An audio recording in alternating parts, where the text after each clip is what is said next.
Hey guys, so it is review day here, and I'm actually going to review something today that Eric doesn't know that much about, but I'm here for moral support. Yay! You got support. Thank you. So this is something I actually have had for a while, in one form or another. There are multiple forms? There are. So today we are going to be talking about The Name of the Wind. I got the 10th anniversary collector's illustrated edition for Christmas this year. Now, I have it in the regular paperback version. I didn't know that. Eric didn't know that before well, your family got it for me. But yes, so I have read this book before, but I got the fancy collector's edition, and I wanted to do a quick review because if you have this and you loved it, it is worth it to buy this. And so I wanted to talk about it for a minute. So yeah, I'm curious to know why it's worth it to buy it also. I know nothing of what's being said right now. He's hearing all of this for the very first time. So, this is a beautiful, beautiful book by Patrick Rothfuss, and it is the start of the King Killer Chronicle, and it is a 3-part series, and the 3rd part is not out yet. This is the first? This is the first one. So right now, this is the 2nd one, which is A Wise Man's Fear, and the 3rd one is yet to be published. So the only difference I see so far, hardcover, softcover, dust cover. Red pages. Yes, so the pages are gorgeous. It is all red, which is really freaking cool. It has, on the inside, some really lovely detail. Does it have anything to do with the story? Oh yeah. Okay. Oh, Stuff yeah. that's not in the soft cover. Oh, correct. The soft cover, the inside of the soft cover is just like I'm gonna help you hold some stuff. plain white. I mean, it's a paperback. Same amount of pages? Actually, this has a little bit more in it because you got some extra special stuff. Oh, I love the back with a review from Lin-Manuel Miranda, because who doesn't love Lin-Manuel Miranda? What does he have to do with the book? Because there's a lot of talk about singing and music, and the character has a bit of a bard in him. And wait a minute. What? You're saying this is a musical book? No. He plays... Never mind. He doesn't read, so this is going to go really well. I'm not a big fan of musicals, and the way you just presented this book is... No, it's a musical book. The way that he writes about music is very lyrical. There's not like... There's poetry in this book, but you can't... You're not... There's not like music notation, like you can't sing it. Skeptical. Anyway, so the book is beautiful, even without the dust jacket on. The thing that I originally got this book for is because it is in fact an illustrated copy. So I wanted to show off some of the illustrations that are inside that I was just blown away by. So there is our main character, whose name is very hard to say. Why would you come up with a character? What's the name? It's Quoth. Quoth? Quoth. Quoth? Quoth. Quoth? Yeah. Quoth. Yes. Like quoting, but with a TH. But it's Kvothe. Oh. Yeah. But I like books that the main character's name is Harry. Look at how beautiful this is. Is this steampunky? No, it's high fantasy. Like, look at the beautiful illustrations. Wait, what's high fantasy? Like magic and dragons and okay. Epic. Gotcha. Ridiculousness. So I've had conversations with people about just this book in general. If you've never read it before, this is actually the story of Quoth and his journey to become one of the most renowned people in all of the land. And then he decides to disappear.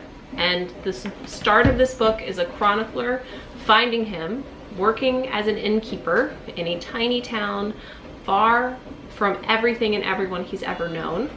And the story is bookended as him telling his story to the chronicler. So when it begins, you don't know anything about who Quoth is as a person or his journey or anything like that. You just know that he is an innkeeper and that odd things are happening, and then the chronicler arrives and he guesses who Quoth is and agrees to write down his story.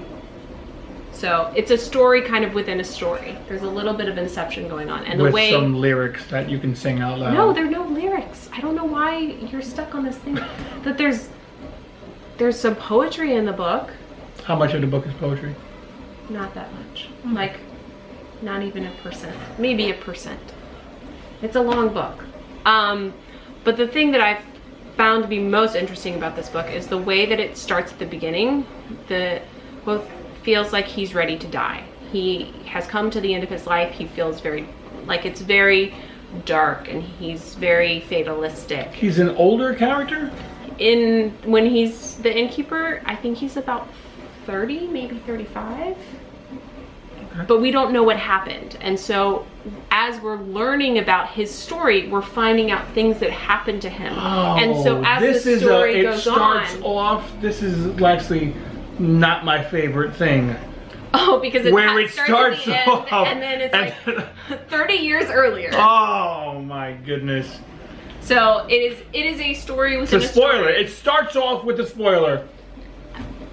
It's, well, you know he's gonna live. But you know he's an innkeeper. Yeah, but how did he get there? This is, okay, so at the end of this book, there's actually a really great afterword that was written by this woman named Jo Walton, and I did want to read one thing from it because I think it is really gets to the heart of what this is about. The frame story gives you a man who failed, while the story he's telling about the boy who is the story he's telling is about a boy who is too good at everything. So one of the things that I've talked about with our friend Will, because he's read this book, is that he feels like it's way too easy for a quote to do everything that he does. Like, he always succeeds, or like, he overcomes his tribulations, and yay, he keeps moving forward. But I think the fact that the frame of this story is that he feels like he's been defeated. He feels like there's nothing he can do. He feels like his life is over. Obviously, something major is going to end up happening in these books to get him to that point. And so while you may feel like, wow, it was so easy for him to just figure, like, the protagonist overcomes, in some ways, and they say here, Rothfuss is setting us up for something special here, and the contrast between the two sends light and shadow in both directions.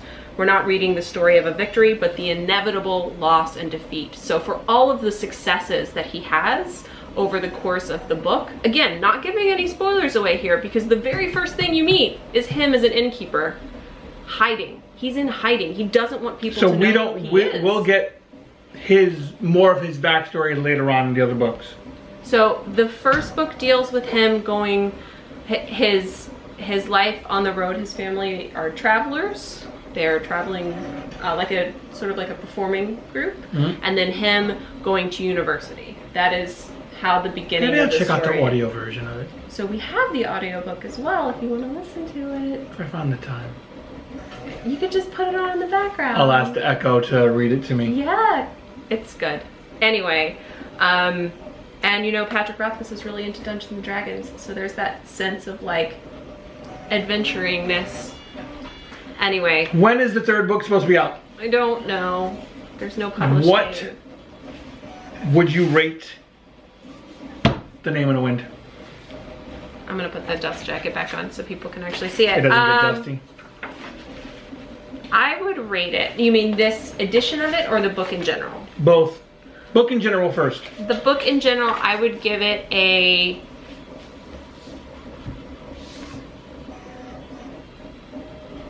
I would give it an 8.5. Wow. Yeah. That's really high. Yeah. After having just read it again, because I did just read it again, because I got it as a Christmas present, I really enjoyed it the second time. Now having read the second one, I enjoyed the first one even more because I'd only read each of them once. But then that sounds like you wouldn't have rated it so high. I think I probably would have given it a 7.5 or maybe an 8 when I read it the first time. So, okay. But I mean, if you have to come back to it. No, it's just you get even more out of it. You can tell the way that he's written the story. He's actually really thought about the choices that get made, and there are things that happen in the story that you go, oh man, that is amazing. Like, I didn't notice it the first time I read it, but that's amazing foreshadowing for a thing that's going to end up happening. And when I was just reading it, took it at face value, and I didn't realize what it was. And his character, as he's growing and learning, wouldn't have known what it was, but